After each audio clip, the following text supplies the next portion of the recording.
ওকে। আসসালামু আলাইকুম দর্শক, আজকে আমি দেখাবো যে আপনারা অনেকজনে কিন্তু বিম মানে কোন দিকের বিমটা আগে দিবেন এটা কিন্তু বুঝলেন না। ঠিক আছে, যেমন হচ্ছে রুমের লম্বার দিকে বিম আগে দিবেন নাকি যেটা খাটোর দিকে আগে দিবেন। তো বিম কিন্তু আসলে আমরা যেভাবে সাজাইছি এটাই কিন্তু হচ্ছে সঠিক নিয়ম বিম সাজানোর। অনেকেই কিন্তু বোঝেন না, কনফিউজে পড়ে যান যে কোন দিকে আগে বিম সাজাবো। বিম সাজার হচ্ছে মেন নিয়ম হচ্ছে যেটা, এই রুমটা যেহেতু আমাদের এইদিকে কিন্তু দৈর্ঘ্যটা কম, ঠিক আছে, এইদিকে হচ্ছে প্রস্তর দিক, আবার এইদিকে হচ্ছে দৈর্ঘ্য, মানে এইদিকে আছে 17 ফিট আর এইদিকে আছে 10 ফিট। তো প্রথম হইব আপনার এই বিমটা, ঠিক আছে, এই বিমটার উপরে কিন্তু খাটোর দিকে যে বিমটা আছে এই বিমটা উঠবো। এই বিমটা প্রথমে দিলে কি হইব, মানে প্রথম যে ছাদের যে জালিটা আপনি বিছাইবেন, প্রথম ক্রাংটা উঠবো যে প্রথম বিমের উপরে, এবং দ্বিতীয় ক্রাংটা উঠবো দ্বিতীয় বিমের উপরে। ঠিক আছে, এটাতে কোনো সন্দেহ নাই, কোনো প্যাঁচ গুছো নাই, আর এটা একবারে সহজ এবং বুঝলে কিন্তু সবই বোঝা যায় যে কোন বিমটা আগে দিবেন।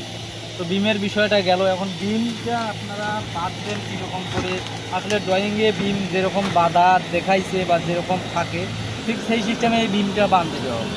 যেমন L4 যদি ভাগ দেখায় তাহলে এই বিমটার এইখান থেকে শুরু করে কলমের ওই দিকের ওই মাথা পর্যন্ত আগে পুরো বিমটা, যেমন আমি মাপ দিছি, এটা পাইছি আমি 200 ইঞ্চি।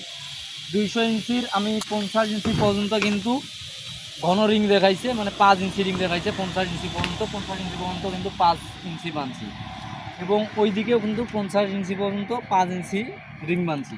এখন মাঝখানে থাকলো আমার 100 ইঞ্চি, এটা কিন্তু হচ্ছে L4, মাঝখানেরটি হচ্ছে 7 ইঞ্চি পর পর।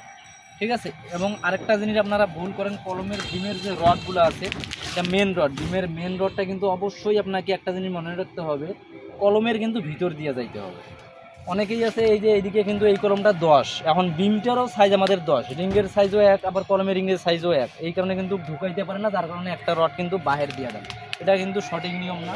সঠিক নিয়ম হচ্ছে আপনার কিন্তু ভিতর দিয়ে দুইটি রডের, মানে বিমের যতগুলো রড আছে সব কলমের ভিতর দিয়ে যাইতে হবে।